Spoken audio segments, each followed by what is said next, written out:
네, 해동, 김수영. 목욕통에 얼어붙었던 물이 윗덮개가 조용히 풀리기 시작한다. 위의 3분가량의 흥건히 물이 괴어 있고 얼음의 근심은 소리 없이 밑으로 가라앉아 버렸다. 아직도 마당위에 얼어붙은 먼지에 쌓인 얼음들은 요지부동이지만 직경 2미터도 안 되는 목욕소태 해빙이 알려주는 봄의 전조는 새싹을 보는 것보다도 더 반갑다. 새싹이 틀 때 봄을 느끼는 것은 이미 늦은 감이 들고 가을의 낙엽을 보고 셸리처럼 지나치게 일찍이 봄을 예고하는 것은 너무 시적이어서 싫고 그저 남보다 조금 먼저 범인처럼 봄을 느끼는 것이 자연스러워 좋다.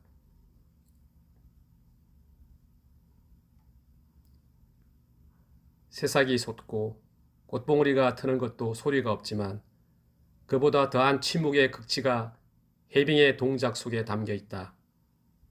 봄이 저리도록 반가운 침묵. 그것은 지긋지긋하게 조용한 동작 속에 사랑을 영위하는 동작과 침묵이 일치되는 최고의 동작이다. 가라앉은 얼음을 겨우내 굳어온 근심이라고 생각할 때 이 불행의 잠수 행위는 희열에 찬 풍자까지도 풍겨주고 어지러운 현실의 걱정이야 어찌되었든 우선 까닭 모를 안도의 한숨이 나온다.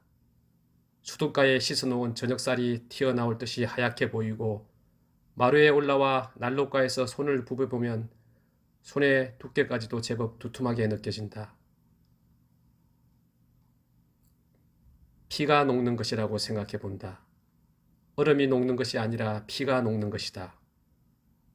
그리고 목욕소 속의 얼음만이 아닌 한강의 얼음과 바다의 피가 녹는 것을 생각해 본다.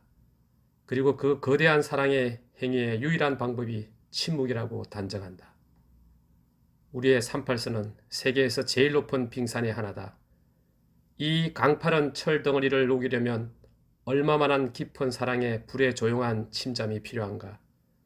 그것은 내가 느낀 목욕소태 용해보다도 더 조용한 것이어야 할 것이다. 그런 조용함을 상상할 수 없겠는가. 이것이 다가오는 봄의 나의 촉수요 담침이다. 이 봄의 과제 앞에서 나는 나를 잊어버린다. 제일 먼저 녹는 얼음이고 싶고 제일 마지막까지 남아있는 철이고 싶다. 제일 먼저 녹는 철이고 싶고 제일 마지막까지 남아있는 얼음이고 싶다. 네, 출처는 이게 나와 있죠, 여러분. 어, 이 글을 선생님이 다시 읽게 되었습니다. 이전에 선생님이 대학 다닐 때 거대한 뿌리라는 시집을 사셨어요. 김수영 시인, 아주 위대한 작가니까. 또 고등학교 때 김수영 시인의 또 작품을 읽었습니다. 조금 이따가 또 한번 같이 읽어볼 텐데요. 그런데 여러분, 지금 우리는 에세이 쓰기를 하고 있잖아요. 그죠? 에세이 쓰기를 하고 있는데 선생님이 요즘에 여러분에게 강조하는 말이 있죠. 한 편의 글도 독자를 생각하면서 수없이 많은 사람이 읽을 수 있는 그 글을 써보자. 그죠? 이 김수영 작가는 이 작품이 지금 1968년도 2월 달에 쓴 글입니다.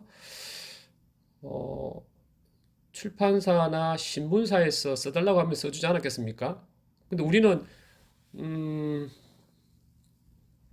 우리는 뭐 신문사에 글을 이렇게 투고해도 또 심사를 받게 되니까요. 좀 다르죠. 또 유명한 작가하고 상당히 김수영 작가는 선생님이 알기로 선생님 생각인데요. 하실 말씀은 하신 분이었다고 생각이 들어요. 문학 작가로서 사회에 수없이 많은 사람들에게 또 시로도 이렇게 또 산문으로도 또 말씀하셨지만 자기 생각을 아주 정말로 뚜렷하게 말씀을 하신 분이라고 생각이 듭니다. 하신 분이라고 생각합니다. 여러분 조금 한번 살펴보면 선생님은 여러분 전문가로서 이거를 분석하고 그런 게 아닙니다. 그냥 순수한 독자로서 한번 여러분 생각을 해볼 텐데요. 지금 아마도 그 목욕통이 집에 있고, 그 다음에 또 목욕통과 비슷한 목욕솥, 목욕솥은 여러분 이제 목욕물을 끓이는 그런 이제 솥 같은 그런 기능이 있는 그런 거로 보여지는데요. 지금 상황이 2월 달이니까 해동이란 말은 여러분 해빙과도 조금 뭐 비슷한 그런 말인데, 우리 그 전자레인지에 해동 기능이 있잖아요, 그죠? 네, 얼어 있는 음식을 녹일 때 해동을 누르면 녹잖아요, 그죠? 그러니까 해동은 얼었던 걸 지금 녹는 그런 과정으로 볼 수 있습니다. 그 목통이 나오고 목솥이 나오는데 지금 어딘가에 물이 얼어 있는 거죠, 그죠, 여러분? 네, 목욕통, 그다음에 목욕솥 안에 들어있는 그 얼음들, 그 얼음이 녹는 걸 이제 바라보면서 작가가 자기 어떤 생각을 만들어 냈습니다. 자, 근데 여러분 보면 근심이라는 말이 나오고요. 물이 지금 개어 있단 말이에요. 이게 이 부분이 이제 시작 부분이잖아요. 물이 개어 있단 말은 녹았다는 거잖아요. 물이 그죠? 3분이란 말은 아마 우리가 열등분으로 나누었을 때 위쪽 부분이 좀 녹아서 물이 지금 고여 있으면 그러면 얼음은 어떻게 되겠습니까? 얼음은 가라앉지 않겠습니까? 그죠? 가라앉아 보이겠죠. 그죠? 네. 가라앉아 보일 겁니다.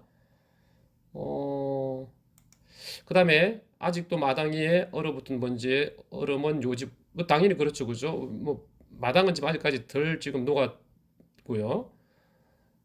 그 다음에 이제 봄에 전조가 나오고 반갑고 뭐 이야기하고, 그 다음에 셸리라는 분은 영국 시인이죠. 1792년도에 태어난 상당히 유명한, 네, 그 인간에 대한 사랑을 노래한 그런 시인으로 지금 알려져 있습니다. 이제 이분은 가을의 낙엽을 보고 봄을 예고하는, 지금 여러분 지금 우리가 12월 달 정도니까 이거를 우리가 함께 또 읽는 것도 의미가 있는 것이 2월 달이 되어서 해동을 읽는 그런 기분과 지금 12월 달에 이걸 읽는 그런 마음이 또 다를 겁니다, 분명히. 셸리 이야기를 하고 그래서 그냥 자연스럽게 봄을 느끼고 싶다 이런 말을 첫째 문단에서 했습니다. 그렇죠, 여러분. 한 문단인데 상당히 많은 그런 생각과 또 글쓴이의 어떤 그런 느낌, 감상을 지금 담고 있어요. 그죠? 그 다음에 주로 많이 나오는 말이 여러분 침묵의 극치, 침묵이라는 말이 계속 나와요. 침묵의 극치.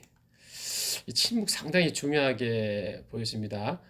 선생님도 여러분, 그 어른도 마찬가지예요. 선생님도 여러분 마찬가지입니다. 지금 여러분들 선생님이 쓰기도 지도하고 읽기도 지도를 하고 있지만 선생님도 글을 읽으면서 새로운 어휘, 낱말들, 단어들을 만나면 참 기분이 좋기도 하고, 특히 또 선생님이 또 좋아하는 그런 의미, 그게 담겨 있으면 참 좋은데, 오늘 이걸 보면 선생님이 좀 했던 것은 이 단어 있죠, 여러분. 이 단어는 선생님 상당히 와닿는 단어입니다, 여러분. 침잠이란 단어 말이에요. 그냥 가라앉아 있는 거예요, 사실은. 그죠? 가라앉아 있는 상태를 말하는 건데, 근데 이거는 가라앉게 되면 겉으로는 안 보이잖아요. 그러니까 물속 깊이 가라앉아 있는 경우인데, 이런 경우에 여러분 어떻습니까? 마음을 가라앉히면서 또 깊이 생각하게 되면 몰입하게 되잖아요. 이 침잠이란 말이 여러 가지 뜻을 가지고 있습니다. 그 중에 오늘 스님이 새로 알게 된 게, 겉으로는 드러나지 않지만은 성경, 자기 어떤 그런 성품이죠. 그런 성품이 차분한 경우에도 침잠하다고 말을 합니다. 스님 그런 말은 또 지금 처음 접하게 되어서 침잠이라는 말을 보고 상당히 선생님 반가운 그런 생각이 들었습니다. 그러니까 침묵이라는 말이 나옵니다, 여러분. 이 중요한 그런 개념이에요. 뭐라고 되어 있냐면 그보다 더한 침묵의 극치가 해빙의 동작 속에 담겨 있다고 했습니다. 그 무슨 말이냐면 얼음이 지금 녹고 있는 상황이잖아요. 그 해빙이란 말이에요, 그죠? 해빙 또는 해동이잖아요. 해빙이고 대동인데 해빙이 되는 그런 동작 속에 침묵이 들어있다고 보는 거예요. 이건 문학적인 표현이죠, 물론. 그러니까 녹고 있지만 침묵이 들어있다. 해빙 안에 침묵이 있는 거죠. 이런 표현들. 그러니까 이제 이런 표현을 좀 우리가 배우는 거죠. 물론 똑같이 우리가 뭐 베껴 써서도 안 되고 또 쓸 이유도 없지만 또 이게 그 작가의 또 고유한 생각이니까요. 창의적인 생각이잖아요. 그다음에 봄이 저리도록 반가운 침묵. 뭐 저리다라는 말은 보통 우리가 저리다고 할 때는 왜 여러분 그죠? 뼈마디 이런 데가 좀 오래 눌려 있으면은 피가 잘 안 통하잖아요. 그러면 좀 뭐죠? 감각이 좀 둔하게 되잖아요. 그죠? 그럴 때 좀 아리하죠? 봄이 저리다라는 말을 했어요. 봄이 저리도록 그러니까 봄이 저리다라는 이 표현도 참 선생님이 생각해 보면 이게 좀 눌려 있었던 거죠. 그런 생각을 합니다. 이거는 오늘 지금 여러분 선생님의 생각입니다. 뭐 선생님이 아주 전문적인 글을 평가하는 또는 그 평론가가 아니라 그냥 일반적인 독자로서 여러분과 이 생각을 나누는 겁니다. 그죠? 감상에 대한 여러분의 어떤 생각을 함께 나누기 위해서 하는 거예요. 그것은 지긋지긋하게 조용한 동작 속에 사랑을 영위하는 동작과 침묵이 일치되는 최고의 동작이다. 해동, 해빙을 어, 동작과 침묵이 일치되는 최고의 동작이라고 본 거예요. 이게 참 대단한 생각인 거죠. 그렇죠? 그다음에 가라앉은 얼음을 겨우내 굳어온 근심이라고 할 때 얼음을 이제 근심이라고 보는 겁니다, 여러분. 근심, 걱정으로 보는 거예요. 걱정, 그죠? 이 불행의 잠수행위는 희열에 찬 풍자까지도 풍겨주고 풍자는 조금 신랄하게 좀 부정적인 현실을 조금 빗대 웃으면서 이게 폭로하거나 공격하는 그런 걸 보통 풍자라고 하는데요. 어지러운 현실은 일단은 조금 이제 좀 뒤로 두고 안도의 한숨이 나옵니다. 그리고 또 저녁살이 튀어나올 정도로 하얗게 보인다고 했고요. 마루에 올라와서 난로가에서 손을 푸면은 비비다라 말이니까 손을 비벼보면 이런 말하고 같은 말이고요. 손의 두께까지도 제법 두툼하게 느껴진다. 그냥 우리가 쓰는 말인데도 굉장히 상당히 참 아주 좋은 느낌이죠. 그 다음에 여러분 중요한 말이 나오는데요. 이게 무슨 말이 나오냐면 여러분 피가 녹는 것이라고 생각해 본다. 이런 생각을 하다가 이 작가가 전혀 또 다른 우리의 상황을 또 만들어줍니다. 피가 녹는 거라고 생각하는 거죠. 그러니까 얼음이 녹는 것, 해동되는 것, 해빙되는 것을 피가 녹는 것이라고 표현을 했습니다. 이건 뭐 본인만의 창의적인 그런 표현인 거죠. 얼음이 녹는 것이 아니라 피가 녹는 것이다. 그리고 목욕 속의 얼음만이 아니라 한강의 얼음과 바다의 피가 녹는 것을 생각해 본다. 그러니까 녹긴 녹는데 한강의 얼음, 1968년도 한강의 얼음, 여러분 상당히 꽁꽁 얼었을 것 같아요. 지금은 1급수가 아니니까 당시는 1급수였겠죠. 맑은 물이었을 겁니다. 그죠? 한강의 얼음과 또 바다의 피가 녹는 것을 생각해 본다고 이렇게 이야기를 했습니다. 그러면서 그 거대한 사랑의 행위의 유일한 방법이 침묵이라고 단정을 합니다. 그러니까 얼음이 녹고 있는데 그 속에 녹는 그런 작동 속에 침묵이 담겨 있다. 그게 사랑이다. 이런 이야기를 하고 있어요. 그죠? 그러면서 여러분 참 중요한 생각을 우리에게 보여줍니다. 네. 김수영 작가의 정말 위대한 생각을 보여주는 거죠. 우리의 38선은 세계에서 제일 높은 빙산입니다. 이건 여러분 아마 공감할 거예요. 그죠? 그다음 이 강파른 철 덩어리 보통 뭐 강파르다란 말은 좀 뭐라 그럴까요? 좀 이게 좀 마르고 그다음에 좀 핏기가 없어가지고 좀 파리한 경우 그런 경우를 말하거든요. 여기서는 뭐 그렇게 생각할 수도 있고 또는 뭐 좀 까다롭거나 뭐 이런 경우도 또 합니다. 이런 말을 쓰는데요. 이 강파른 철 덩어리를 녹이려면 얼마만한 깊은 사랑의 불에 조용한 침잠이 필요한가? 아까 침잠 이야기했죠. 그러니까 여러분 그 38선이 그어져 있고 또 이제 그 DMG라고 하죠, 여러분. DMG의 어떤 또 공간에는 이렇게 철책선이라고 해서 여러분 그렇게 철로 또 만들어서 또 서로 다니지 못하도록 만들어 놓은 게 있어요. 근데 마치 여러분 뭐 이게 철로 만든 빙산은 아닌 거죠. 이게 참 비유적인 표현입니다. 그죠? 그런데 이게 뭐라고 되어 있냐? 이 강파른 철 덩어리를 녹이려면 얼마만한 깊은 사랑의 불에 조용한 침잠이 필요한가? 그러니까 지금 이게 지금 녹이고 싶은 그런 마음을 가지고 있는데 당연히 그렇겠죠, 그죠? 38도선, 38선을 녹여야 된다는 것은 우리가 어떤 의미인지 이해할 수 있잖아요. 그런데 바로 녹이자 이런 게 아니라 조용한 침잠, 아까 침잠 이야기했잖아요, 그죠? 조용하게 겉으로 드러나지 않게 조용히 깊숙이 지금 가라앉는 거거든요, 침잠이 여러분. 그러니까 얼음이 지금 녹아서 이 얼음 덩어리가 밑으로 가라앉는 이게 사랑으로 보는 것이고 도대체 얼마만큼 깊은 사랑에 이제는 불입니다, 불 여러분, 그죠? 불이 필요한가 이렇게 보는 거죠. 그러니까 38선으로 지금 넘어간 겁니다, 그죠? 생각이. 그것은 내가 느낀 목욕소태 용해보다도 왜냐하면 용해라는 말은 또 여러분 사실 녹아서 스며드는 건데 용해가 그렇죠, 그죠? 우리가 배운 용어인데 용해보다 더 조용한 것이어야 할 것이다. 뭐 용해되는 게 소리 내면서 용해가 되지는 않는다고 보는 거죠. 이것은 그 침묵이라든지 침잠, 조용함을 상당히 강조합니다. 그죠? 조용함. 여기서 조용함도 나오네요. 조용함도 강조하고요. 이것이 다가오는 봄의 나의 촉수요 탐침이다. 내가 느끼는 거니까요. 이 봄의 과제 앞에서 나는 나를 잊어버리고 제일 먼저 나는 얼음이고 싶고 이 표현이 있습니다. 그죠? 이 표현이 이제 상당히 더 중요한 이런 표현입니다. 제일 먼저 녹는 얼음이고 싶고 제일 마지막까지 남아있는 철이고 싶다. 제일 먼저 녹는 철이고 싶고 제일 마지막까지 남아있는 얼음이고 싶다.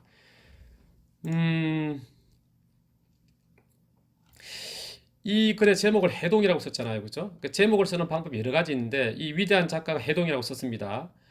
아마 주제가 무엇이냐고 물어보면 여러분이 어떻게 답할까요? 선생님이 지금 이 영상을 통해서는 주제 이야기를 하지 않겠습니다. 왜냐하면 주제는 이 작가가 분명히 이 글을 쓴 이유가 있을 겁니다. 그걸 정확하게 아는 사람이 얼마나 될까요?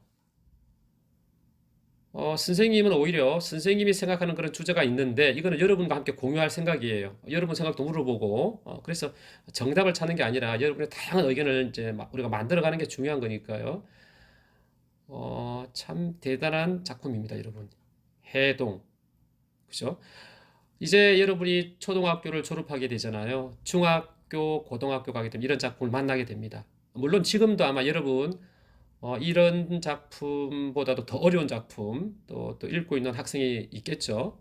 그런데 김수영 우리 작가는 또 워낙 또 우리나라에서 정말 소중한 문학 작가이고 그래서 미리 한번 우리가 이렇게 접해보는 것도 상당히 좋은 기회가 될 거라고 생각이 듭니다. 여러분 어떻습니까? 선생님 문단 이야기 많이 강조하잖아요.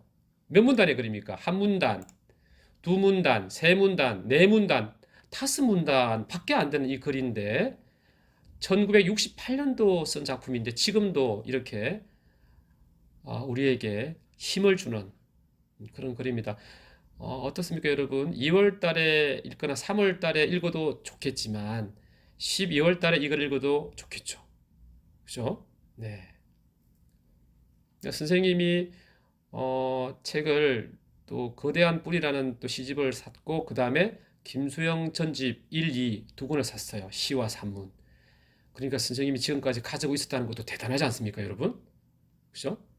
자, 그런 다음에 여러분 아마 이 시는 여러분이 중학생이 될 때도 만날 수 있을 것이고 고등학생이 되어도 만날 수 있을 것 같아요. 선생님은 또 김수영 작가의 시 폭포라는 시도 고등학교 때 또 배웠죠. 배웠는데 조금 전에 이 글을 읽다 보니까 다시 떠오른 시가 한 편이 있어요. 네, 바로 풀입니다. 풀 여러분. 풀. 풀 김수영. 풀이 눕는다. 비를 몰아오는 동풍에 나부껴 풀은 눕고 드디어 울었다. 날이 흐려서 더 울다가 다시 누웠다. 풀이 눕는다. 바람보다도 더 빨리 눕는다. 바람보다도 더 빨리 울고 바람보다 먼저 일어난다. 날이 흐리고 풀이 눕는다. 발밑까지 눕는다. 바람보다 늦게 누워도 바람보다 먼저 일어나고 바람보다 늦게 울어도 바람보다 먼저 웃는다. 날이 흐리고 풀뿌리가 눕는다. 이 김수영 전집의 맨 마지막에 실려 있는 시예요. 선생님이 직접 이렇게 옮겨 썼는데요. 이 시를 보면 이것도 이제 선생님 여러분에게 강조하는 것, 글을 읽는 독자의 생각이 중요하다 말 많이 했죠, 그죠? 근데 이제 이 작품은 또 유명한 시고 이 시가 또 김수영 작가가 돌아가시는 해에 쓴 거의 마지막 그런 해에 쓰신 시라서 또 더 특별한 또 의미가 있는 시인데요. 그래서 많은 비평가, 평론가라고 하죠. 또 시를 읽고 또 이 시의 본래 의도 그런 걸 또 연구하는 분들은 또 여러 가지 이 시에 대한 해석을 내놓고 있어요. 근데 오늘 선생님은 그런 이야기 하려고 하는 게 아니라 그냥 선생님이 읽었을 때 느낌을 또 여러분과 함께 공유하는 거예요. 여러분도 이 시 읽고 편안하게 이야기할 수 있습니다. 풀인데 여러분 풀 하면 어떻습니까? 풀. 풀을 아마 쉽게 볼 수 있죠, 그죠? 서울에서는 마찬가지죠, 여러분. 서울에서도 그죠? 풀 어디서나 볼 수 있잖아요. 모르겠습니다. 아스팔트를 더 자주 볼 수 있는 경우도 있을 거예요, 그죠? 근데 풀은 쉽게 우리가 조금만 나가면 쉽게 볼 수 있는 아주 흔한 식물이죠. 풀은 그야말로 우리 주변에 많이 있는 그런 겁니다. 자, 맨 먼저 여러분 풀이 눕는다라고 했습니다. 눕는다. 눕는다라는 말은 어떻게 몸이 그 바닥에 대고 그냥 수평으로 쫙 이렇게 펴는 거잖아요, 그죠? 네. 뭐 완벽하게 눕기는 힘들겠죠. 왜냐면 뿌리를 지금 두고 있으니까. 그래도 이파리가 긴 풀은 뭐 충분히 누울 수 있다고 생각합니다. 비유적으로 봐도. 비를 몰아오는데요. 동풍은 보통 여러분 동쪽에서 당연히 불어오는 겁니다. 동쪽으로 부는 게 아니라 동쪽에서 부는 바람인데 보통 이제 봄에 불어오니까 봄바람이라고 이야기하기도 해요. 나부끼는 것은 아주 세게 부는 게 아니고 조금 뭐라 그럴까요? 좀 가볍게 흔들리는 느낌? 그런 느낌입니다. 그러니까 일단 풀이 누웠는데 무엇에 누웠냐면 둘째 행위죠. 이행인데 동풍에 나부껴서 누운 거예요. 그러니까 동쪽에서 부르는 바람에 가볍게 흔들리다가 누운 거예요. 그러니까 뭐 센 바람은 아닌 것처럼 보이는데 어쨌든 바람이 부는데 피를 몰아오니까 일단 누웠습니다. 누웠는데 울었어요. 드디어라고 해서 울었습니다. 그래요. 왜 울었을까요? 우는 때는 여러분 그죠? 기뻐서 우는 경우도 있을 것이고 슬퍼서 우는 경우도 있고 또 아팠을 때도 우는 경우가 있을 것이고 그러니까 그런 감정들을 억누르지 못하잖아요. 참지 못하고 터트리는 게 우는 거거든요. 그러니까 울게 된 이유가 있다고 보이십니다. 그죠? 좋아서 울었을까요? 아니면 이런 거는 알 수가 없어요. 슬퍼서 아니면 뭐 아픈 부분이 있어서 분노해서 화가 나서 알 수는 없습니다. 생각을 다양하게 할 수 있어요. 날이 흐려서 흐린 날. 날이 여러분 흐린 거 어때요? 흐린 날. 흐린 날이 되어야 구름이 있을 것이고 구름이 있어야 또 비가 오는 거죠. 비를 바라고 원하는 사람은 흐린 날을 원할 수도 있어요. 그죠? 맑은 날보다는. 근데 이것도 또 원하는 사람에 따라 달라질 수는 있습니다. 근데 날이 흐렸는데 만약에 비를 원하는 사람 같았으면은 울 이유는 없는데, 그죠? 여기서 우는 게 또 기쁨이라고 한다면, 기쁨의 눈물이라면 울 수는 있겠죠. 이런 부분을 여러분 해석은 여러분의 몫이에요. 그죠? 선생님은 지금 아직까지도 잘 모르겠습니다. 다시 누웠다. 자, 좀 눕는 거는 여러분 어떻습니까? 좀 편안한 느낌은 드는데, 과연 누워서 편안한 사람도 있을 것이고, 누워서 불편한 사람도 있을 것 같아요. 그죠? 어른이 있어요. 옆에 누우면 여러분 편안하지 않을 것 같아요. 할아버지, 할머니가 앉아 계시는데 여러분이 누울 수 있나요? 근데 바람이 부는데 풀이 누울 정도예요. 그럼 바람은 어른인가요? 그럼 누웠으면 이상한데? 누울 수 없잖아요. 그만큼 바람과 풀의 관계가 편안한 관계예요. 지금 대부분 바람과 풀을 편안한 관계, 아주 가까운 관계로 보지는 않는 것 같은데, 모르겠습니다. 선생님도 그렇게 생각할 수도 있고요. 아닐 수도 있고. 풀이 눕는다. 바람보다도 더 빨리 눕는다. 바람도 눕는 거죠, 여러분. 바람보다도 더 빨리 눕는단 말은 뭐 비교를 하자면 바람도 눕고 풀도 눕는데 바람보다도 풀이 더 빨리 눕는 거죠. 이것도 여러분 조금 이해를 할 수 있죠. 바람이 샥 불어오는데 그 바람의 영향으로 풀이 흔들리면서 눕는 거잖아요. 바람은 누웠다라고 말을 할 수 있습니까? 바람은 누군가를 빌어서 눕는 걸 보여줘야 될 텐데 바람 스스로는 눕는다고 하기가 참 힘들 것 같은데 뭐 바람이 우리한테 나 누웠습니다. 난 바람이에요. 이렇게 말한다면 뭐 가능하겠지만 바람보다도 더 빨리 울고 바람보다도 더 빨리 울고란 말은 그럼 바람도 울었다는 이야기처럼 보여지는데요. 바람도 울었다. 그런데 바람보다도 더 빨리 울었어요. 보통 여러분 바람도 운단 말 합니다. 왜냐하면 바람이 소리를 내는 경우 있는데 물론 그 바람도 여러분 과학적으로는 무엇인가의 어떤 그런 만남, 부딪힘이라든지 그런 현상을 통해서 소리가 난다라고 보고 있지만 바람이 우는 소리 난다 이런 말을 합니다, 여러분. 어떤 물체하고 부딪혔을 때 그런 소리를 내는데요. 근데 바람도 운다, 풀도 운다. 그런데 바람보다도 풀이 더 빨리 운다. 네, 바람도 울 수가 있겠죠, 뭐, 그죠? 바람보다 먼저 일어난다. 네, 바람도 눕는다고 여기 보는 것 같아요, 그죠? 바람보다도 먼저 일어난다. 누웠으니까 일어난다. 바람도 일어난다. 그다음에 풀도 일어난다. 그런데 풀이 먼저 일어난다. 하여튼 풀은 여러분 좀 이런 말 쓰죠. 유연성이 있잖아요. 유연성. 그죠? 유연성. 음, 조금 여러분 그런 말이 있어요. 중용이라는 말도 하는데요. 중용. 음, 유연성이 여러분 중요하다. 그런 말 하거든요. 풀은 어쨌든 상당히 좀 부드러운 어떤 그런, 그죠? 그 다음에 마지막 연인데요. 날이 흐리고 풀이 눕는다. 다시 또 날이 흐려졌습니다. 바람이 지금 불지는 않는, 바람이 분다는 이야기는 하지 않았고요. 발목까지, 발밑까지 눕는다. 이 발목, 발밑이란 말을 썼는데, 발밑에, 이거는 매우 구체적이잖아요. 그죠? 위치를 지금 알려주고 있네요. 상당히 아랫부분이란 말입니다. 그죠? 네. 우리 여러분, 이번 여름이나 가을에 보면, 억새 있죠, 억새. 억새 같은 경우에는 바람이 아무리 불어도 발목까지, 발밑까지 눕기는 힘들어요.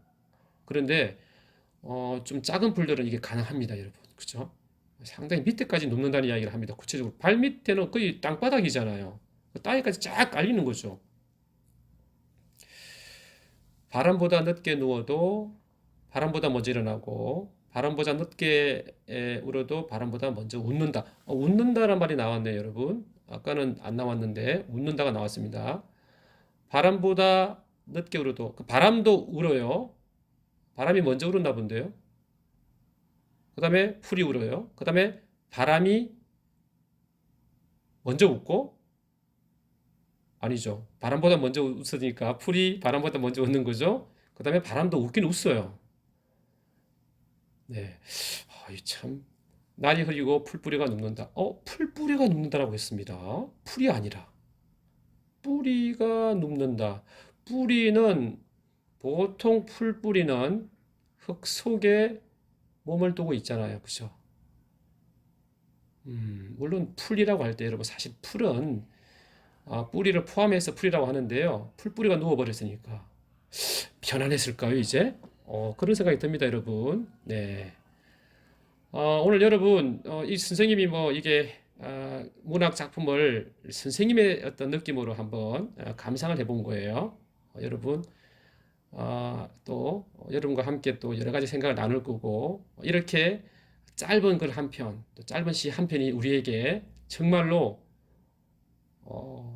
어마어마한 힘을 주는 거죠. 그래서 여러분, 또 작품 읽기 계속 하고요. 또 작품을 통해서 여러분의 생각을 아주 넓고 깊게 키워가기를 바랍니다. 감사합니다.